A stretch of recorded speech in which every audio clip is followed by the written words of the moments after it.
9 నెలలు కనిపించిన ఆడబిడ్డ మిస్ అయితేనే 9 రోజులు పట్టింది. అలాంటిది ఇన్ని సమస్యలకి, ఇన్ని కోట్ల మంది సమస్యలకి మా అందరికీ కొంచెం సమయం కావాలి. ముందుగా ప్రప్రథమంగా మేము పెట్టుకుంది ఆంధ్రప్రదేశ్ గౌరవ ముఖ్యమంత్రి, తెలుగుదేశం పార్టీ అధినాయకులు శ్రీ చంద్రబాబు గారు, నేను కూర్చొని ఒకటే అనుకున్నాం, ఆర్థికంగా లోటు ఉన్న రాష్ట్రాన్ని మనం ఎలా తీసుకురావాలి. నా గుడ్ ఆఫీసెస్ వాడతాను. ఈ రోజున మనం ఎన్డీఏ ప్రభుత్వం ఉందంటే కూడా మనం ఎంతో బలం ఇస్తే ఈ రోజున ఎన్డీఏ కూడా అది బలమైంది.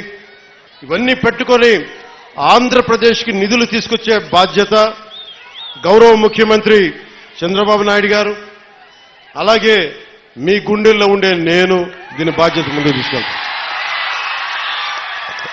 9 నెలలు కనిపించిన ఆడబిడ్డ మిస్ అయితే